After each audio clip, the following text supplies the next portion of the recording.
Hey guys, welcome back to the Rabbitat Homestead. My name's Ashley. Well, today I'm going to talk to you about processing rabbits, and I'm closing out my Raising Meat Rabbits series. Finally, I know that for those of you that have been following me since the beginning of that series, it's taken me way too long to get these videos out for this series, so I apologize for that. But I'm closing it out today, and we're gonna go through the whole processing, all the information I can give you on processing. So first things first, rabbits are an extremely easy animal to raise. They're great for your homestead because they grow out very quickly. They grow out within 12 weeks. You can process, which is what we do here. Some people do it they wait a little bit longer to process, but 12 weeks is the time that I've found works for us, right at 3 months old, and we've never had any issues with that. I'm gonna go through and show you packaging up my meat and show you how that goes. But as for raising rabbits, I am a huge advocate for raising rabbits on your homestead. They're so easy to raise, they grow out quickly, and they provide an extremely healthy meat for your family. It's a very lean meat, but it's leaner than chicken, but it's a lot like chicken in a lot of ways. It tastes similar. Rabbit meat's a bit more earthier than chicken, but you can use it the same way you use chicken. You can shred it up and put it in any type of dish that you would put shredded chicken in. You can fry it, you can grill it. We've done it all and tried it all, and it's a really great meat to have that you can raise on your own and provide for yourself. So with that being said, let me just kind of explain to you our process and how we go about it. So at 12 weeks old, we'll take their food away before we process. Usually I like to take it away about 8 hours before we process, but I would never do any more than 12 hours. I wouldn't take it away any more than 12 hours before we process. And I never take their water away. So we process our rabbits either in our shed or our basement, depending on how cold it is outside. Because if it's too cold, our hands will get cold, and then it'll be hard to kind of manage what you're trying to do when you process the rabbits. But this last time we were able to do it in our shed. So the setup's very easy in comparison to processing chickens. There's a really large setup that you have to set up, and with processing chickens, the more hands you have, the better. But with meat rabbits, when you process them, it's so much easier. All you need is something to hang them with and something to dispatch them with, something to catch all of the remnants of the rabbit, and a knife is really all you need. A trash bag maybe, not a whole lot. So when we set up for rabbits, we have our rabbit hangers, and the method of dispatching that we use is the cervical dislocation method. So anything that you see on Etsy, those are the tools that we use ourselves for dispatching, and we know that works. So if you're interested, check out the link below, and you can check that out. So we use the cervical dislocation method, and what it does is it dislocates the neck from the body, and it's very quick. If you've ever processed chickens, you know that you put them upside down in a cone. This is just one method, and then you slit the 2 veins on the side of their neck. And a lot of times it takes a while for the chicken to bleed out and to die. So with rabbits, doing this method, it's instant. You'll see a little bit of kicking from their nerves, but once you hang them, it's a pretty quick process. It doesn't take as long as it does to process chickens, which is really nice. And the meat's very similar, which is nice as well. Also, when you set up, you're also gonna want a cooler or something to put your rabbit meat in, because it's really important to make sure that you get their get the temperature down of the meat as soon as possible. So make sure that you have a cooler to put them in when you're done processing them. So there are a couple methods you can use to dispatch a rabbit. There's the stunning option, which you can use a blunt object and you basically hit them over the back of the head and it stuns them, and then you hang them, you get rid of the head and they bleed out. It's a very quick process. So when we use the cervical dislocation method, we use ours that we make and sell, and this is a nice method because it eliminates the risk of bruising. You can also do the cervical dislocation method with like a broomstick. You can put the rabbit down on the ground and hold the stick and then pull up on the legs. That's one way, but we really like having the upper tool because it eliminates the risk of bruising on the meat, and it's just a lot easier. You can have two hands free and you just slide the rabbit's head inside. Make sure that their mouth doesn't go on the rim of the hopper popper, and just make sure that their head's completely up over that hopper popper, and then there'll be a hook that goes around that you slide the rabbit's head in, and then you'll kind of hold their head, and then you'll take their back legs and you'll pull down, and you'll feel the dislocating part, and you'll know that it's done. So after the rabbit is dispatched, I always check to make sure that the rabbit is dead. And you want to do this quickly. You don't want the rabbit to be in any pain at all. You want them to feel nothing, which is really important to me. So once the rabbit is dispatched using the hopper popper, we hang it immediately, and then you can check their eyes for eye movements.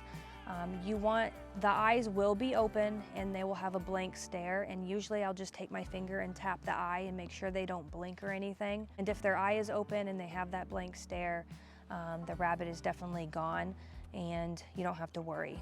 But if the rabbit is still having eye movement, you definitely want to make sure that you put them back and make sure that the rabbit's completely gone. So the next thing we do after the rabbit is hung is we remove the head.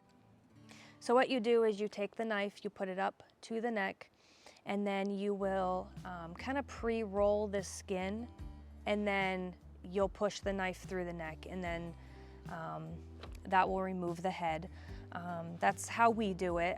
You know, I know other people have different ways of doing things, especially with, processing rabbits. I know everybody has their own ways, but this is just the way we do it. But we pre-roll the skin, that way the knife doesn't slide as we're trying to slice through the neck. And then I forgot to mention, before we take the head off, we actually remove the ears. We save the ears and we dry them out for dog treats. If you didn't know, they're actually a natural dewormer for dogs. So giving them rabbit ears, it's pretty healthy for dogs and they love it. So we save those and we just give them away as dog treats. So you'll notice once you take the head off, there will be a lot of blood that starts to come through, and then the rabbit will start to bleed out, which is what you want. And so once the ears and the head are done, I go ahead and I put a pair of gloves on and I get ready to start. I'll start skinning the rabbit.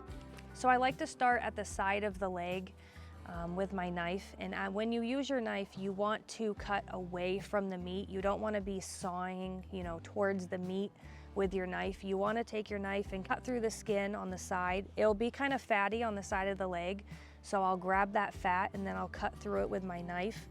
And you just want to cut away from the meat, and you want to kind of cut in an upward motion but away from the meat. And I work my way up the leg to the joint where the foot is. As I'm cutting up, I'll cut around the foot, and then I'll pull down the skin. And the skin should pull down pretty easily. Also, to expose the leg thigh and have a clean cut for my rabbit thighs, I will cut up some of the fur, just the way I found easy to do it. Because when I've tried to process rabbits and cut around the leg at the very top by by the foot joint. It's just not enough skin for me to work with, and it's kind of hard to pull down. So I like to start in the fatty area, right at the fatty area of the rabbit, and I'll show you that so you can see what I'm talking about. And then I'll cut up, and I'll cut away from the meat, and I'll just cut up and around the leg. I'll pull down the skin as far as I can, and then I'll get rid of the rest of the fur up on the leg. That way I can have a nice clean cut without a bunch of fur on it.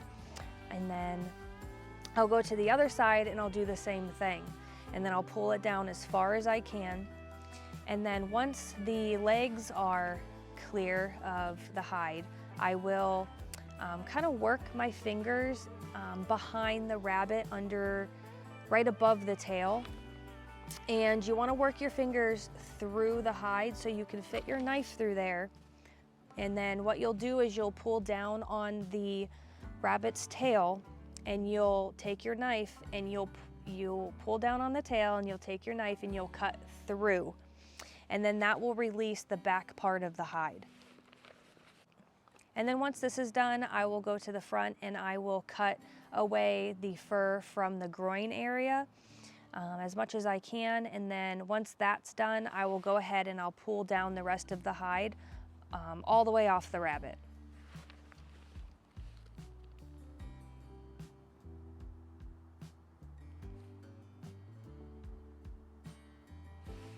And then after the hide is completely off, I'll go ahead and I'll just go ahead and snip off the front feet. So next I'm going to actually gut the rabbit. What I'm gonna do is I'm gonna grab a piece of the belly. I'm gonna kind of pull it out a little bit, and I'm gonna take my knife and angle it down with the sharp end towards me. And I'm gonna take 2 fingers. I'm gonna take my knife, make a little hole, and then take my 2 fingers, stick them in the hole, and then work my knife down using my fingers to kind of push back all of the organs and stuff inside there so I don't puncture anything. Next, I cut and split the pelvis. Then I reach through the pelvic opening and pinch the top of the rectum, pulling down, making sure to get a hold of the bladder as well. Then I remove everything else.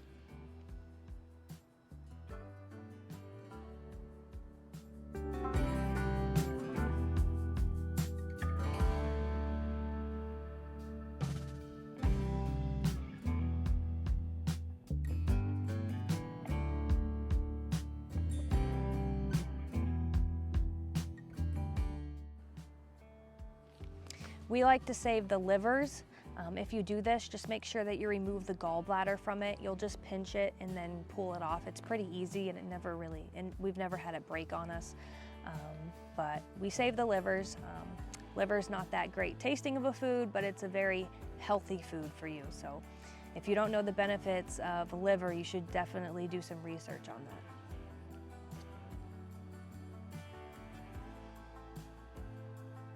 Once you pull all of the organs out, you're gonna get down to the rib cage, and there's gonna be like a little thin piece that you're gonna have to break through. And then from there, you're gonna take out the lungs and the heart. And then you'll also have to kind of pull upward out just to get the rest of the neck pieces that were left over from that. So you'll have to pull up and out to get the rest of that. And then after this, I just clip off the feet, and I save the feet, and I sell those on Etsy as well. And then I go ahead and I put the rabbit in the ice bath, and I move on to the next one. It's a very easy process, and once you get the hang of it, you can do it in a matter of minutes. It's pretty easy, and you get used to it pretty quickly. So once I'm all done processing the litter, I take them upstairs and I rinse them all off. I try to get as much fur off as I possibly can. There's gonna be fur on it no matter what, but you know, I try to rinse off as much as I can before I package them. Sometimes I leave them whole, sometimes I piece them out. Lately I've been piecing them out a lot, so you'll see that I'll piece out the thighs and the legs and the back strap and all that stuff. It's so much easier to cook with when you have the rabbit all pieced out. And then I will put the rabbit in the refrigerator for 2 days just to allow the meat to age. And then after the 2 days are done, I take out my food saver and I go ahead and I package up all of my rabbits. I label them, date them, and as you can see here, we get a lot of meat from our rabbits. It's very beneficial to raise meat rabbits.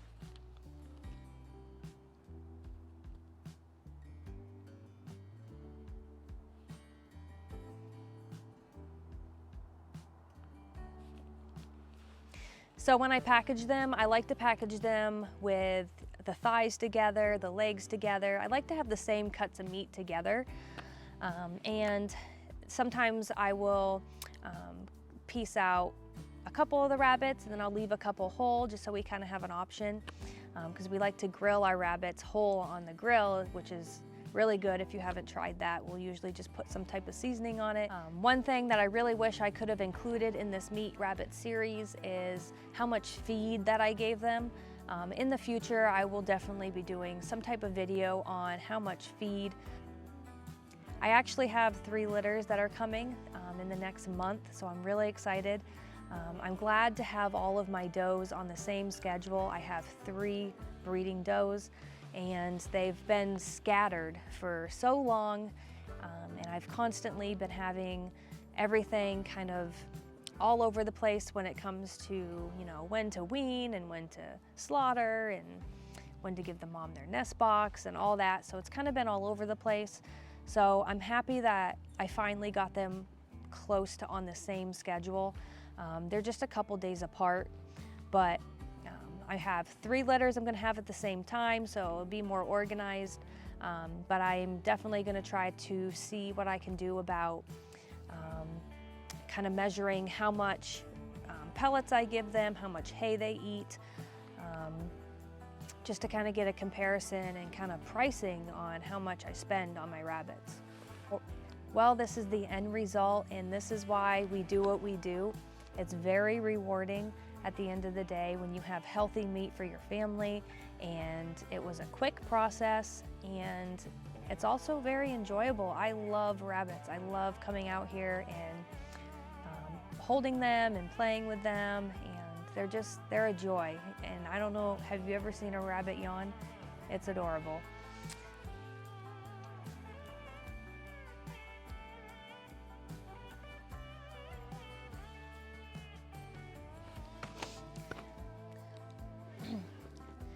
All right, so I'm in the shed where we processed our last litter of rabbits, and I wanted to come in here and show you our setup. It's nothing special, but I wanted to show you real quick, kind of give you an idea how we do it. And we make our own tools, like I said before. The dispatcher you're about to see, it's a dispatcher that kind of went wrong, one that we made a mistake on and we didn't want to sell to anybody, and it's not finished and it doesn't look as nice as it would if you were to purchase one on Etsy. So it's just kind of one that we weren't able to sell, so we use it ourselves and it works great. But let me show you the setup real quick. All right, so here's our rabbit hanger. It's pretty easy. We don't sell the chain or the bolt to hang the chain. You can see how we have it hung up, which we don't sell that part on Etsy. We just sell the rabbit hanger, which we hang on the chain. And I've processed a lot of rabbits using this. My husband makes them and they work extremely well, and I've had to tug down pretty hard to get the hide off many times, and the rabbit never falls out. I've never once had the rabbit fall out of the rabbit hanger, so it works really well. So there's our rabbit hanger, and then here's our dispatcher. So you'll take the rabbit's head, you'll insert it through here, their head will go over this, and then you'll pull down. So this last batch of rabbits that we did, we weren't able to wheel the wheelbarrow out into the woods because we had a lot of snow. So we ended up dumping it just kind of to the side just to wherever we could get to it. We dumped it. Well, it snowed again and again, and it's funny, our neighbor's dogs came over and they actually sniffed it out, and they've been coming by and eating the remnants from our rabbits, which was kind of cool. They're really cool dogs, but it's amazing how they can sniff that out, because our neighbors are pretty distant from us, but they sniffed it out and they came and took care of that for us.